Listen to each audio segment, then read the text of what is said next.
Başlayabiliriz. Hello from Istanbul, everyone. Thanks for attending our webinar. This is Mert, and today I am with my teammate Burç, our CEO. Today we will both give detailed information about pricing and pricing strategies in e-commerce in the webinar called E-commerce Pricing Masterclass. Just a quick reminder, please write down all of your questions in chat box. We will answer all of them in our Q&A session. So, first of all, before starting our presentation, let me introduce pricing to you. Pricing is a competitive price checking software for all sizes of e-commerce companies and also retailers. We have two brands. E-commerce companies use our software to track their competitor prices and improve their profit margin in the competitive era. And suppliers prefer our software to prevent minimum advertised price violation, which is also called map monitoring. We have more than 300 users and from more than 40 countries, such as Avitela from Lithuania, Terkalat from South Africa. So without going further, I would like to leave the stage to my friend Burç. He will state the e-commerce pricing strategies. Thanks a lot, Mert, for warming up the stage for today's presentation called Pricing Masterclass for e-commerce retailers. So, as agreed, let me start with our agenda for today. So, we will start with a very quick question like, is price everything at the beginning of the presentation? And then when we find the answer for this crucial question, which I already know the answer, we will move on to e-commerce pricing methods that we are already applying with all sizes of e-commerce companies from all around the world, thanks to our technology.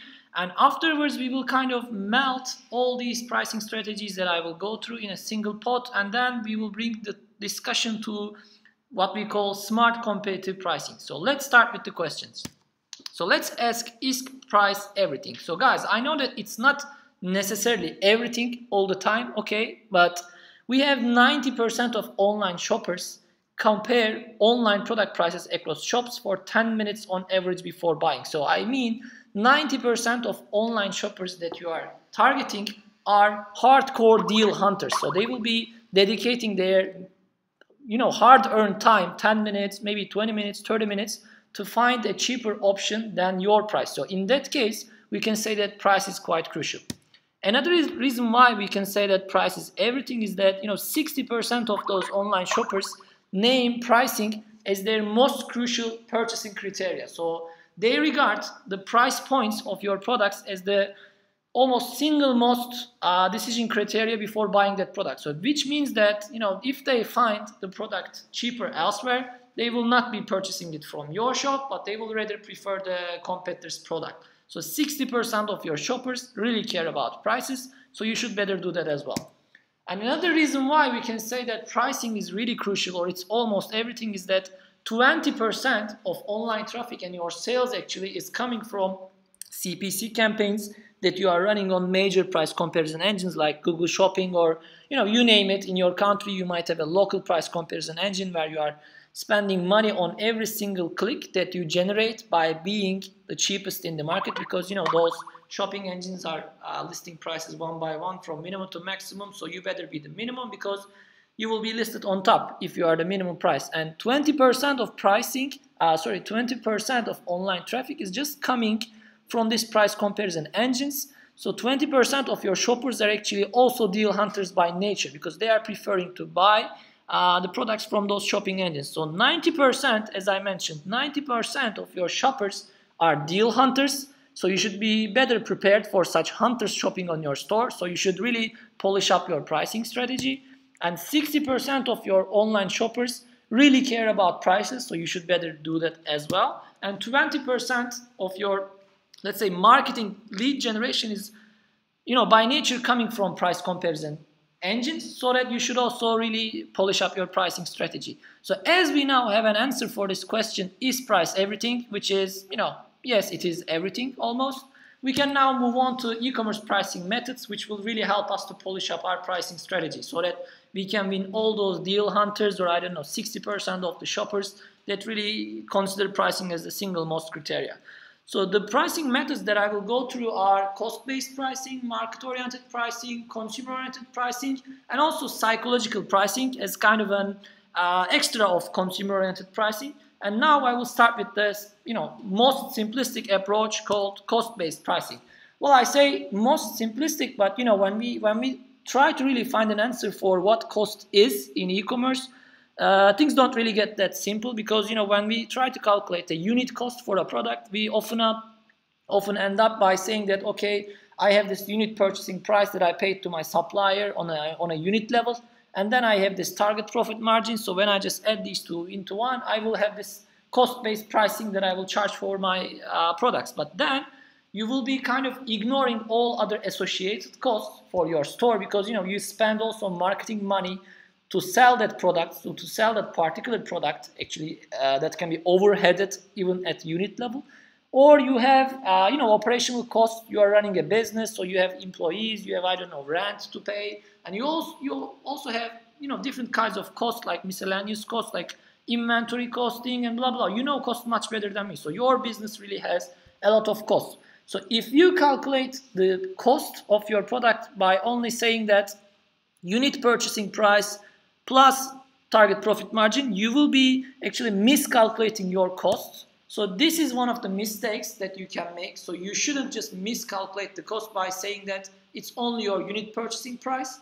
Instead, your cost should be including all different types of costs that helps you to run the business, which is selling products online. So you should never miscalculate the cost while applying cost-based strategy.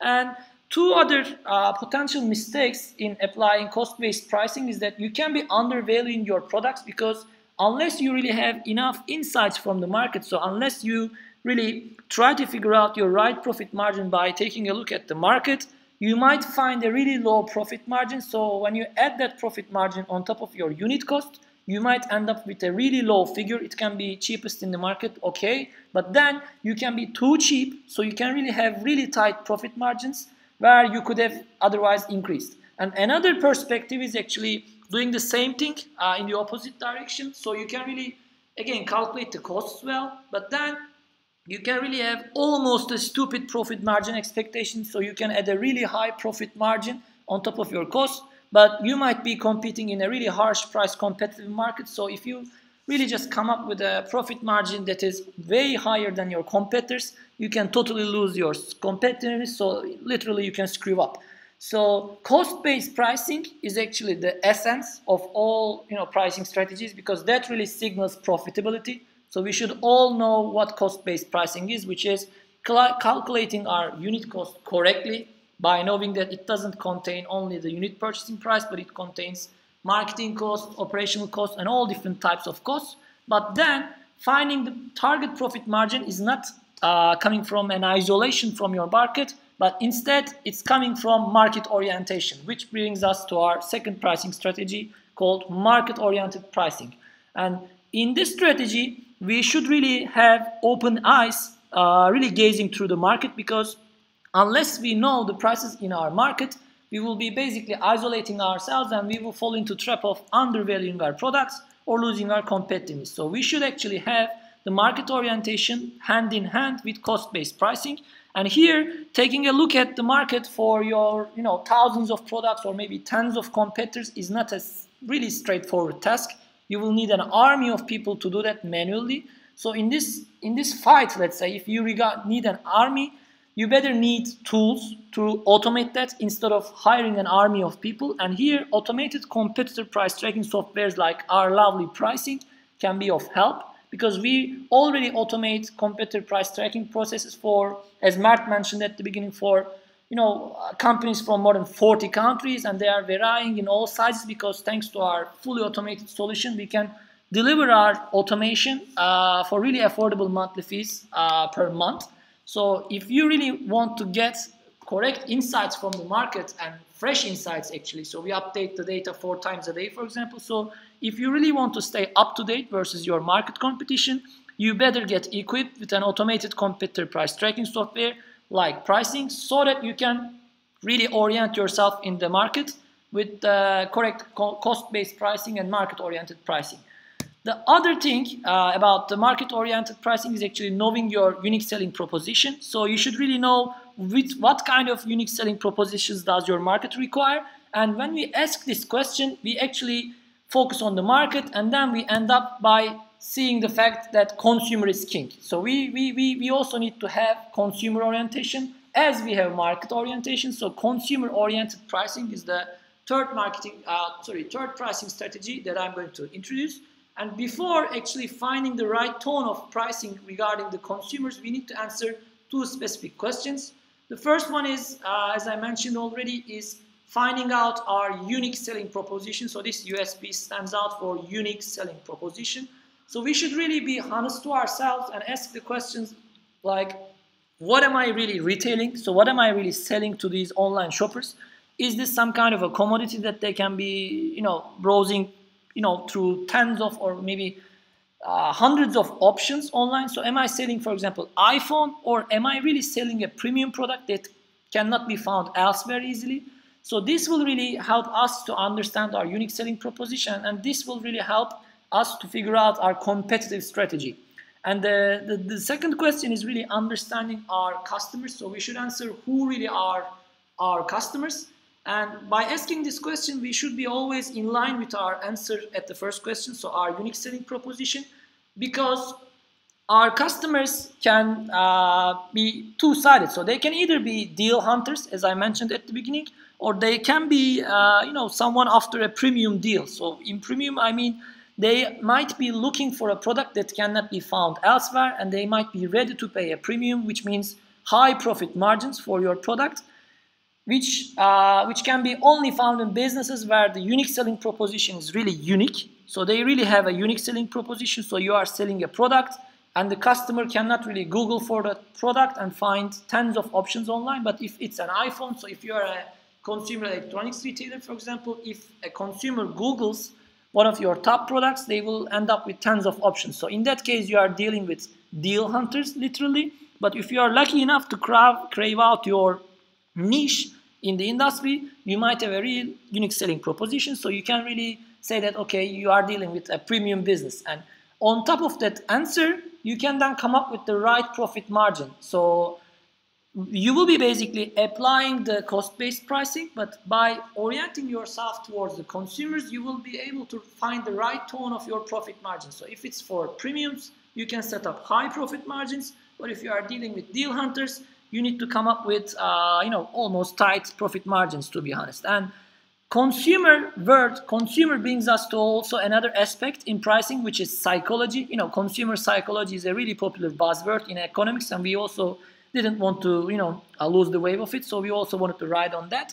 So when we say consumer psychology, pricing also has a psychological aspect, and if we regard this as a science, so obviously we all know that pricing was almost all the time associated with economics 101. So there is supply and demand. So if the price increases, demand increases, and so on and so forth. So it was mostly regarded as economics. But in the upcoming years, actually, we have seen a lot of interesting research going on about the psychology of pricing. And in that regard, now I will go through few really interesting theories that have been already proved by researchers in the field of psychology and economics. And I will start with the most simple psychological pricing theory, which is charm pricing. So charm pricing is actually one of the most well-known psychological theories. So it's mostly about the nines at the end of the price point. So if you have two price tags for a particular product where the first one is telling $20 and the second one is saying 19.99, somehow, actually it's not already somehow, but we mostly regard the second price significantly lower than the first one, even though it was only 1 cent lower than the first one. So this is called charm pricing. So unless you grab anything out of this presentation today, at least do me a favor and check out your price points in your web shop, after this webinar, and just figure out whether you can really apply this charm pricing, because this can really boost your sales volumes significantly by only applying this theory in your store. And you can test it out easily, even 1 day or 2 days in a row.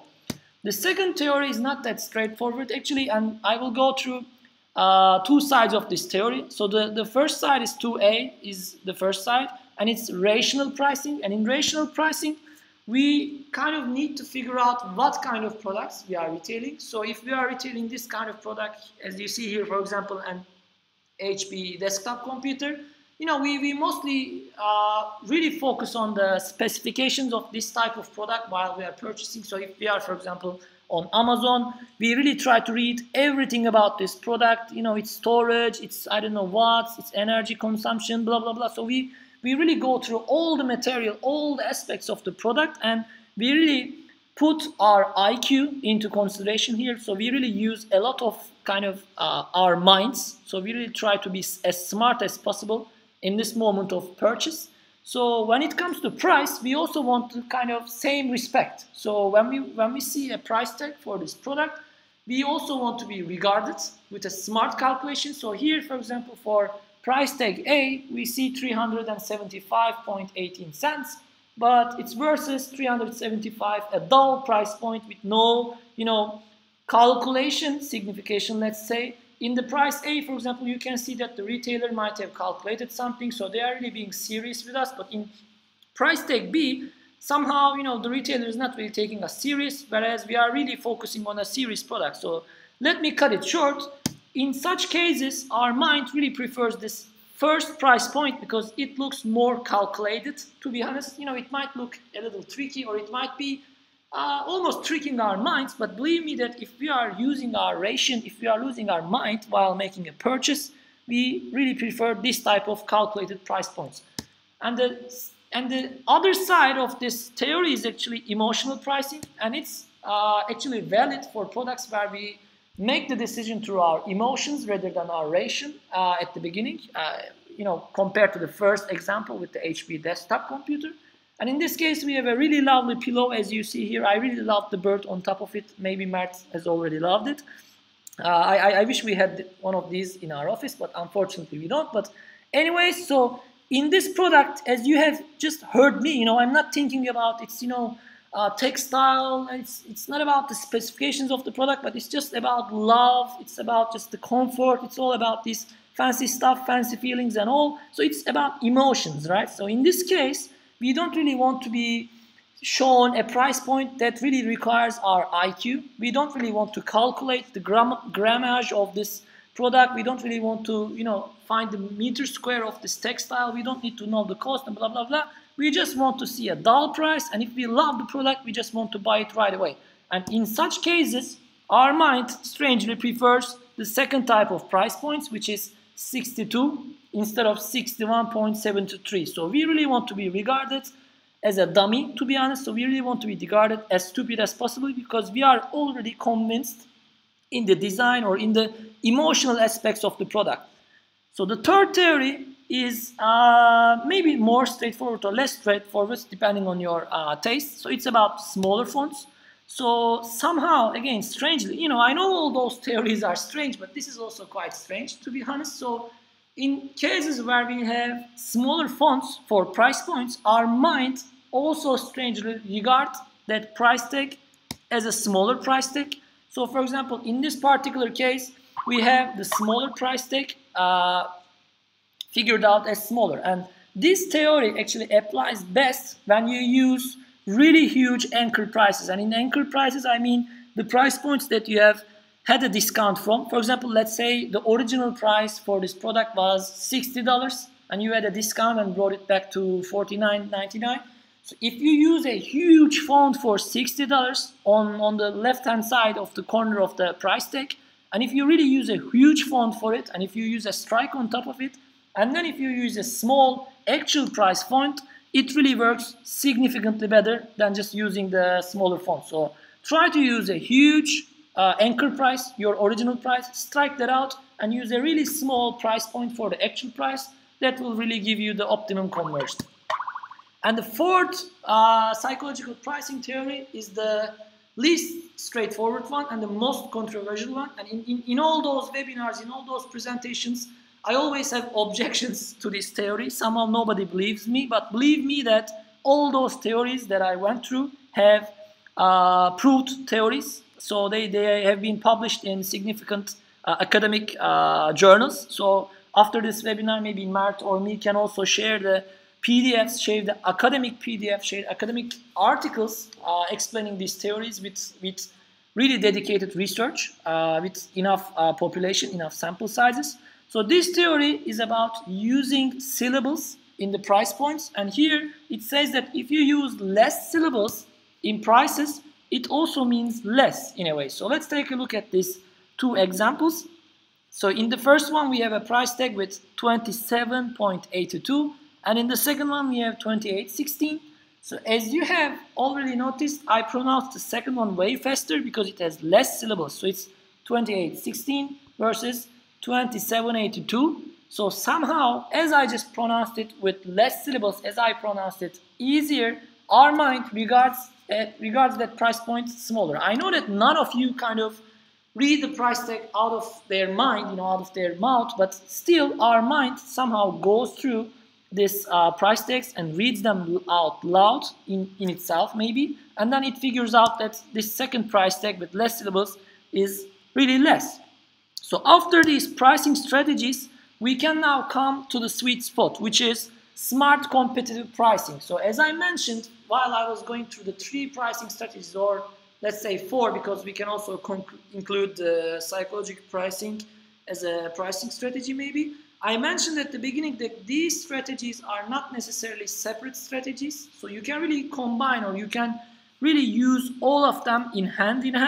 So cost-based pricing strategy is, for example, nothing by itself. So it should be having the right amount of market orientation and also consumer orientation. So without any market intelligence, without any competitive pricing intelligence through softwares like pricing, you will be maybe undervaluing yourself, or you might be losing your competitiveness. So with all those strategies in mind and with the correct dose of pricing automation, we can bring our pricing level to the smart competitive pricing, as I will just go through now. So I will now go through few cases actually where we have seen with our customers. So we have observed how our customers are using our software and in which cases they are taking pricing actions or pricing analysis. So we tried to come up with 5 or 6 different pricing cases. So you can really go out and apply these pricing strategies in your store, maybe in the upcoming week, in the upcoming month, and believe me that you will see solid profit and sales increases in your store if you can really have the correct automation in hand. So the first case is actually thinking through the costs with pricing automation. So you really need to be both competitive and profitable if you want to apply smart competitive pricing. So when we say competitive, companies unfortunately always tend to feel like they need to be minimum, but this is not the case all the time. They should be competitive. So competitive is not necessarily minimum all the time.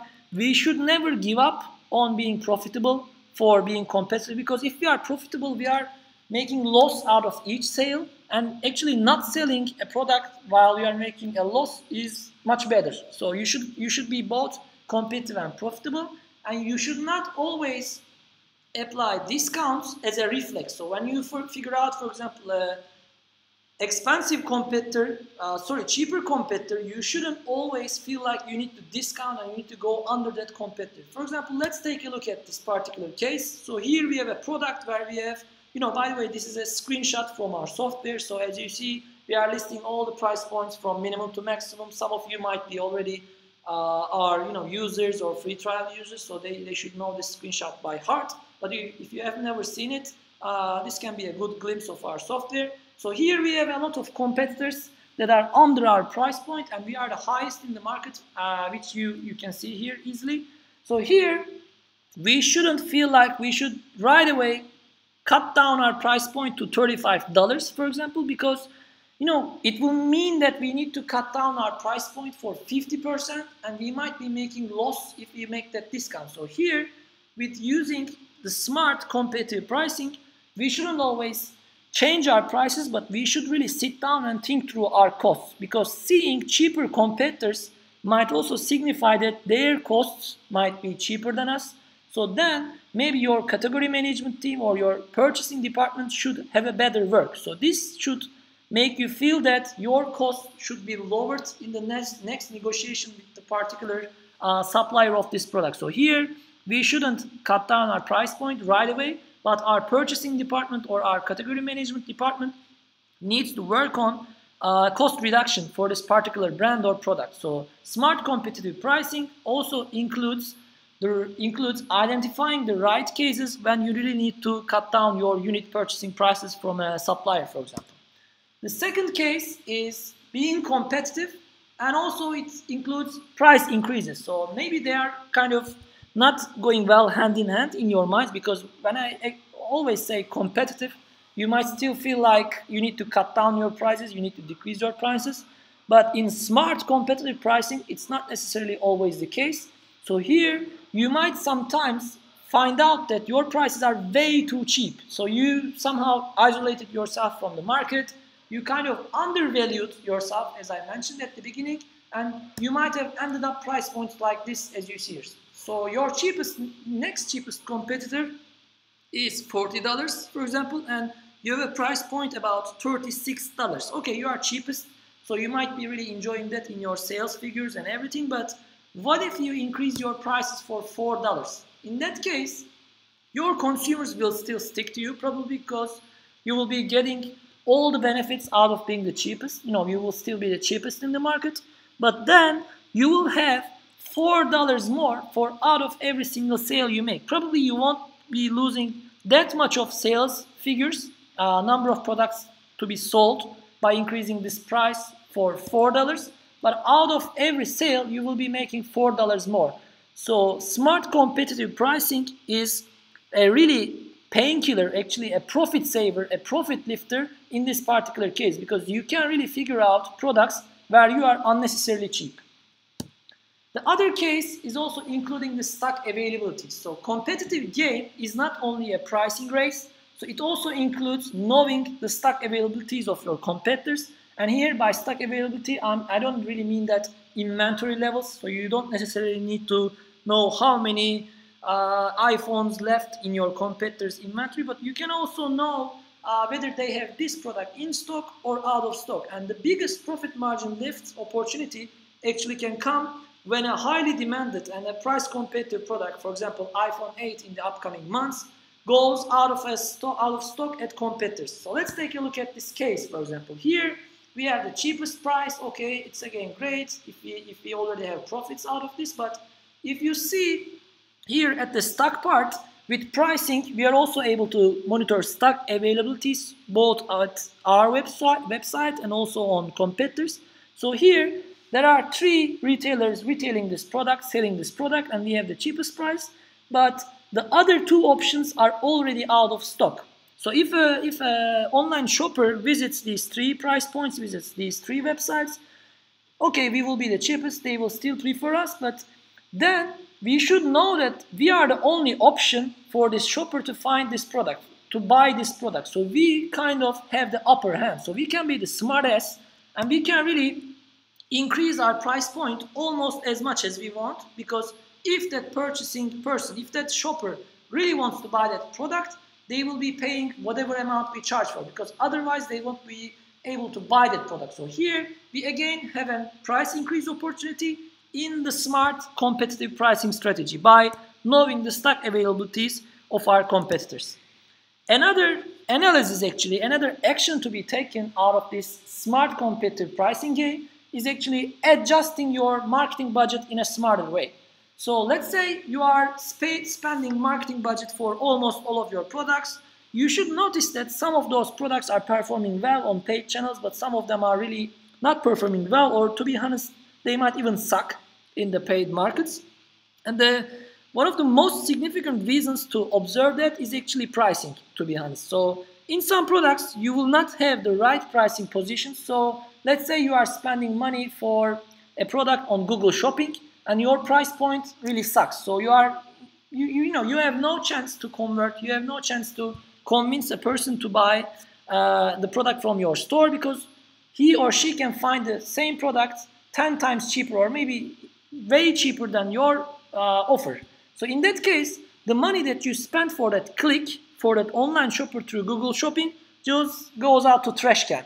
So it's nothing for you. So you just pay for a click that won't convert anyways. So if you really can identify which products have the right pricing opportunity, right competitive pricing, you can adjust your marketing spending towards those competitively priced products so that you can really increase your return on investment for your marketing spending. This can also apply for AdWords, for example, for Google AdWords.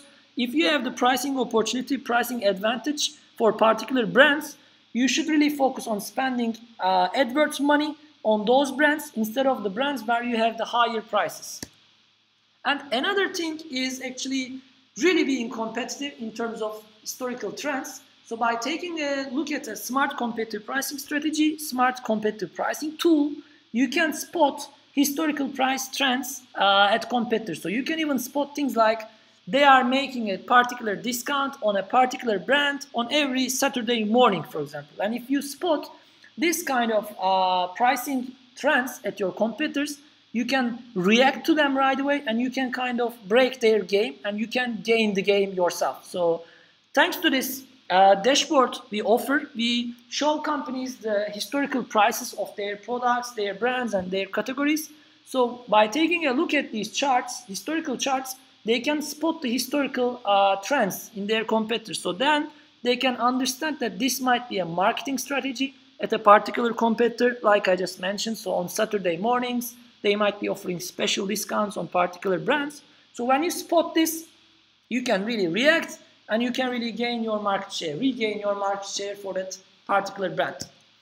And one of the last ones that I will go through is actually again related with the supply side, with the cost side of things. So in smart competitive pricing, you should always think about your costs twice because you will somehow have the idea about your competitors' costs. So if you see a product really cheaper than yourself, you should really think how much they paid for that product at unit purchasing price level from the same supplier you have. Because if you are selling a product for brand A, let's say, your competitor is also selling the same product from brand A, you might be, you are probably buying the product from the same supplier. So if your competitor has it cheaper, he probably purchased that at a cheaper price at the unit level. So when you notice this kind of stuff, when you sit down with that particular supplier on the table for the next, let's say, purchase order time, you can negotiate smarter with them. You can say that, okay, I know that you are charging way less than me to this particular competitor and I want the same price. And if you really do that favor to me, I will buy this much more from you in the upcoming season. So if you really speak with data, which is what we do with pricing for all of our customers, if you really get the chance to speak with data, you can really become the smartest and you can really convince any supplier in your market. So speaking with data is, I think, one of the most powerful approach that we have seen so far in today's business world. So I really thanks for staying till now and thanks for watching our webinar called Pricing Masterclass for e-commerce retailers. So as you might have already felt from our enthusiasm about pricing and e-commerce in general, believe that we really love e-commerce. And if you haven't already signed up for our free trial, visit pricing.com now and sign up for our 14 days free trial. And feel free to email me at burch@pricing.com for any of your questions regarding e-commerce, regarding these pricing strategies that I went through, or our software pricing.com itself. Thanks a lot for watching and bye.